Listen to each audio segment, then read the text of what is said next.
बच्चों, online class में आपका स्वागत है।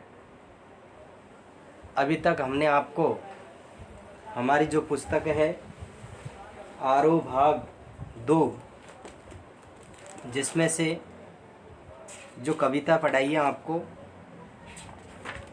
उनके नाम मैं यहाँ पर बोल रहा हूँ कि पद्य से आपकी जो कविताएं हैं मैंने आपको नोट भी करवा दिया है, जिसमें रघुवीर साहय की कैमरे में बंद अपाहिज कविता पढ़ा दी है आपको। और आज हम दूसरी कविता शुरू करने जा रहे हैं। सहर्ष स्वीकारा है। सहर्ष स्वीकारा है। सबसे पहले हम कवि परिचय जानना चाहते हैं। देखिए, मुक्तिबोध एक ऐसे कवि हैं जिनका पूरा नाम आप स्क्रीन पर देख रहे हो, गजानन माधव मुक्तिबोध। ये ऐसे कवि हैं जिन्होंने वर्तमान प्रासंगिकता को ध्यान में रख करके कविताएं लिखी है। इनका जन्म 13 नवंबर सन 1917 श्योपुर ग्वालियर मध्य प्रदेश में हुआ। और इनकी जो प्रमुख रचनाएं हैं, चांद का मुंह टेढ़ा, भूरी भूरी खाक धूल कविता संग्रह, काठ का सपना, विपात्र, सतह से उठता आदमी कथा साहित्य इनका, कामयानी एक पुनर्विचार, नई कहानी का आत्मसंघर्ष, नए साहित्य का सौंदर्य शास्त्र, अब आखिर रचना क्यों नाम से इनकी समीक्षा की समस्याएं, एक साहित्य की डायरी आदि आलोचनाएं हैं। भारत इतिहास और संस्कृति। इनका निधन 11 सितंबर सन 1964 नई दिल्ली में हुआ। तो गजानन माधव मुक्तिबोध एक ऐसी प्रतिभा के धनी हैं जिन्होंने वर्ग संघर्ष को, आत्म संघर्ष को अपनी गद्य और पद्य का विषय बनाया। इनका एक कोटेशन है, हमारी हार का बदला चुकाने आएगा संकल्प धर्मा चेतना का रक्त प्लावित स्वर, हमारे ही हृदय का गुप्त स्वर्णाक्षर प्रकट होकर विकट हो जाएगा। तो कहने का मतलब यह है कि आने वाले समय में जो सभी प्रकार की परिस्थितियां हैं, वह इस कवि को लगता है कि भयंकर होने वाली है। हार का बदला चुकाने वाले संकल्प धर्मा कवि मुक्तिबोध का पूरा जीवन संघर्ष में बीता। उन्होंने 20 वर्ष की छोटी उम्र में बड़नगर मिडिल स्कूल में मास्टरी की, जो कि मध्य प्रदेश में ही है। बड़नगर नीमच और उज्जैन और उसके बीच में है बड़नगर। तत्पश्चात सुजालपुर, उज्जैन, कोलकाता, इंदौर, मुंबई, बेंगलोर, बनारस, जबलपुर, राजनांदगांव आदि स्थानों पर मास्टरी से पत्रकारिता तक का काम है वो किया। कुछ समय तक पाठ्य पुस्तकें भी इन्होंने लिखी। छायावाद और स्वतंत्रवादी कविता के बाद जब नई कविता आई तो मुक्तिबोध सबसे अगवा कवियों में से एक रहे हैं। तो इन्होंने एक तरीके से सबसे आगे रहे हैं ये स्वतंत्रवादी कवियों में। और भावनात्मक और विचारात्मक ऊर्जा इनके अंदर अटूट थी। नैसर्गिक अंतःस्रोत जो कभी चुकता ही नहीं, बल्कि लगातार अत्यधिक वेग और तीव्रता के साथ उमड़ता चला आता है। यानी ऊर्जा और कल्पना और फैंटेसी का आकार ग्रहण कर लेती है। मुक्तिबोध की रचनाओं में फैंटेसी का मतलब एक ऐसी काल्पनिक चित्रात्मकता जो पाश्चात्य जो चीज़ें हैं, जो एक मिथक के रूप में सामने आती है, जिसका वर्तमान प्रासंगिक रूप से उसके तुलनात्मक विवेचना की जाती है। यह एक बहुत बड़ा अंश आलोचनात्मक लेखन और साहित्य संबंधी चिंतन में, यानी एक अच्छे समर्थ पत्रकार भी थे ये, और राजनीति और अंतर्राष्ट्रीय आदि आर्थिक कई समस्याओं पर लगातार इन्होंने लिखा। शमशेर बहादुर सिंह जी इत्यादि को एक तरीके से अपना आदर्श बनाया इन्होंने। और अद्भुत संकेत भरी जिज्ञासाओं से अस्थिर कभी दूर से शोर मचाती, चुपचाप राज की बातें कहती चलती, हमारी बातें हमको सुनाती आदि इनके कई इस प्रकार की रचनाओं और कई उच्च विचार थे। मुक्तिबोध की कविताएं सामान्यतः बहुत लंबी होती है। उन्होंने जो भी अपेक्षाकृत कविताएं आकार में लंबी है, उन्होंने उनमें से एक है सहर्ष स्वीकारा है। इनकी जो रचना है सहर्ष स्वीकारा है, यह संकलित है। एक होता है स्वीकार और दूसरा होता है सहर्ष स्वीकार, यानी सहर्ष का मतलब खुशी खुशी किसी चीज़ को मान लेना।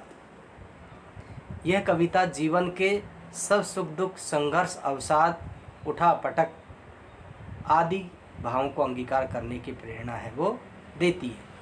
कवि को जहाँ से ये प्रेरणा मिली, प्रेरित उस तक भी हमको ले जाती है, उस विशिष्ट व्यक्ति या सत्ता से इसी सजगता के चलते उसको स्वीकार किया है। कुछ इस तरह स्वीकार आत्मसात किया था, आज तक वह सामने नहीं भी है तो भी आसपास उसके होने का एहसास, यानी जो चीज़ें हमारे आसपास नहीं है तो भी एक तरीके से उनको आत्मसात हम करते हैं।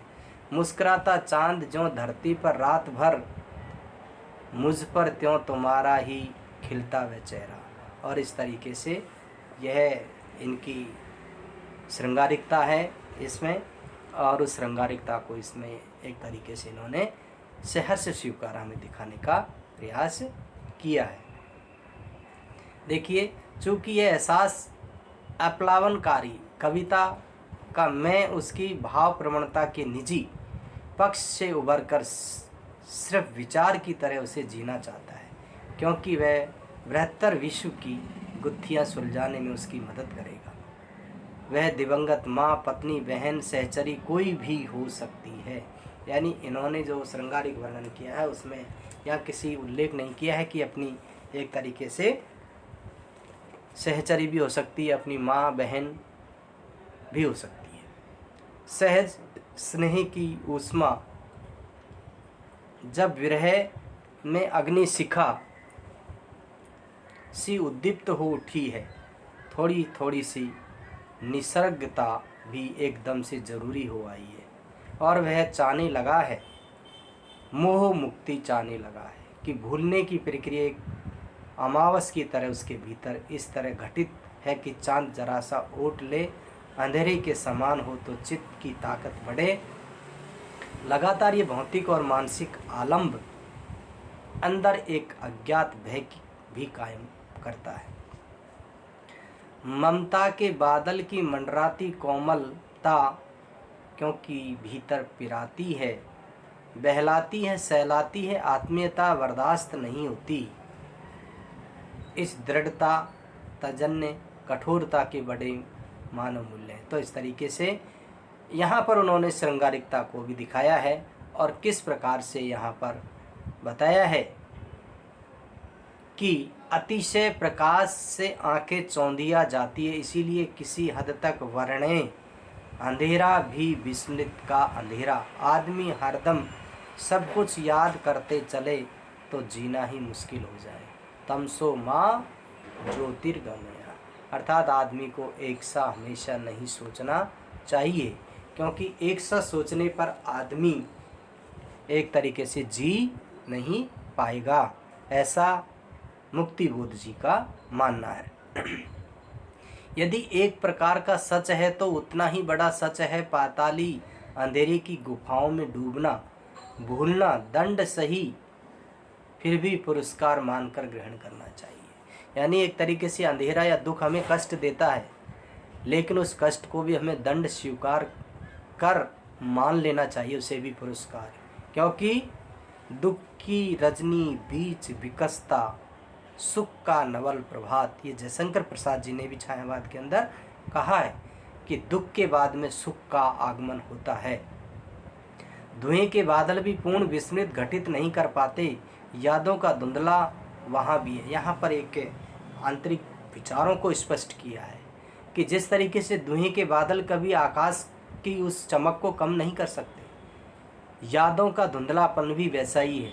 जब धुंधलापन रहता है यादों में तो कहीं न कहीं एक तरीके से सुख दुख, मनुष्य की संपूर्णता केवल चेतना, अंधेरा उजाला, सुख दुख, स्मृति विस्मृति के ताना भरनी से बुन एक कबीरी चादर, जिसमें आत्मा चारों ओर से यानी संपूर्णता में लपेट लेना चाहती है जीवन का निष्कर्ष यही है कि वह किसी का नहीं, क्योंकि सब उसकी परछाई है। वह किसी का नहीं, सब उसकी परछाई है। सब किसकी परछाई है? सब ईश्वर की परछाई है, किसी का कुछ नहीं है। जैसे कबीरदास जी की मैली चादर में यहाँ पर उन्होंने संत काव्यधारा के अंतर्गत इसका उल्लेख है वो किया है। प्रश्न यह उठता है कि वह कौन दिवंगत माँ या प्रिया बृहत्तर जीवन दर्शन जो ईश्वर निरपेक्ष होता हुआ भी उतना ही सर्वव्यापी और अप्लावनकारी है जितना कबीर के राम या वर्ड्सवर्थ की मात्र मना प्रकृति व गुत्थी न भी सुलझे तो भी कविता अपनी मर्म स्पर्शिता और द्वंद्व विहलता के कारण उतनी ही संगत और विशिष्ट है। साधक और साध्य की एकात्मकता तेरा तुझको सौंपता का लागे हैं मोर वाला ऐसा निरंकार विनय पारंपरिक साहित्य से इतर यानी आधुनिक कविता में कम दिखाई देता है। आधुनिक कवियों ने इस तरीके से कम स्पष्ट वर्णन किया है, जैसा कि यहाँ पर उन्होंने कबीर, वर्ड्सवर्थ, कई ऐसे शमशेर बहादुर सिंह जी इनका उदाहरण लिया। कहीं न कहीं कवि के जीवन में जो अधूरापन था, जो धुंधलापन था, जो एक तरीके से दुख था, वह कवि को कहीं न कहीं प्रभावित किया और उसे उन्होंने मिला करके एक नया रूप प्रदान किया है। देखिए यहाँ पर जो कविता है हमारी सहर्ष स्वीकारा है और कवि अपने प्रिय से बहुत गहराई से जुड़ा हुआ था। वह स्वयं को जितना भी उड़ेलता वह उतना ही फिर भर आता, मानो उसके भीतर कोई झरना है। उसे लगता है कि उसका प्रिय उस चांद की तरह खिला रहता है। तो इस तरीके से कवि के जीवन में उनकी जो प्रिय है या है उसका चिंतन उसके मन में बार बार है। वो कवि चाहता है कि वह अपनी प्रिय से अत्यधिक प्रेम से, उसकी ममता के मोह से उभरें। वह सदा ही उसकी आत्मीयता के उजाले में रहते रहते कमज़ोर हो गया है। उसे भय लगता है कि वह उसके बिना शायद ही जी नहीं पाएगा, इसीलिए वह उसे भूल जाना चाहता है। कवि उसे भूल जाना चाहता है क्योंकि वो उसके बिना जी नहीं पाएगा और इसी का उन्हें डर सताता है और इसीलिए कवि भूल जाना चाहता है ताकि अंधेरे की गहरी से गहरी गुफाओं में जी सकें। यद्यपि उसका प्रिय को भूलना एक दंड होगा, फिर भी वह इस दंड को झेलना चाहता है। यानी कि अपनी प्रिय को भूलना एक दंड होगा, लेकिन फिर भी उसे भूलना वो चाहता है। उसे विश्वास है कि अंधेरे में लड़ता हुआ भी उसी की आत्मीयता से शक्ति पाएगा। यानी अंधेरे में जैसे कि श्री राम ने शक्ति की आराधना की और तब जाकर के कहीं रावण पर विजय प्राप्त की थी, तो इस तरीके से शक्ति की आराधना जरूरी है। और उसने जीवन में आज तक जो भी पाया है वह उसके प्रिय की ही देन है। उसके सब कार्यों के कारण रूप में उसका प्रिय ही रहा है। तो इस तरीके से ये एक प्रकार से जो कविता है, इस तरीके से अभी तक हमने कवि परिचय पढ़ा और कवि किस तरीके से अपने जीवन की उस अधूरेपन जो उनकी प्रिय या उनकी सहचरी या उनकी बहन या उनकी माँ, उसका उन्होंने उल्लेख इसमें नहीं किया है। तो आइए हम कविता का अध्ययन है वो करते हैं। जिंदगी में जो कुछ है जो भी है सहर्ष स्वीकारा है। इसीलिए कि जो कुछ भी मेरा है वह तुम्हें प्यारा है। गर्वीली गरीबी यह है, ये गंभीर अनुभव, यह है विचार वैभव सब। दृढ़ता यह भीतर की सरिता, यह है अभिनव, मौलिक है, मौलिक है। इसीलिए कि पल पल में जो कुछ भी जागृत है, अपलक है, संवेदन तुम्हारा है, संवेदन तुम्हारा है।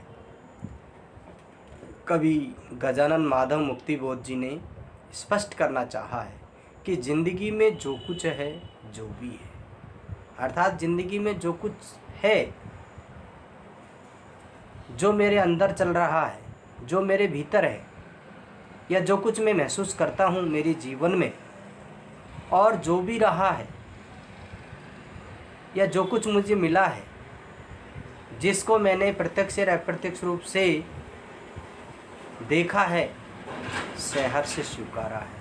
मैंने उसको, सहर्ष का मतलब खुशी खुशी स्वीकार किया है। कभी ये कहना चाहते हैं कि जीवन में जो कुछ है या जो भी है, या जो जैसा भी मेरा जीवन रहा है, चाहे सुख में रहा हो, चाहे दुख में रहा हो, चाहे एक तरीके से मेरी प्रिय का मुझे प्रेम मिला हो या ना मिला हो, लेकिन उन सब चीज़ों को आज मैंने सहर्ष स्वीकार किया है।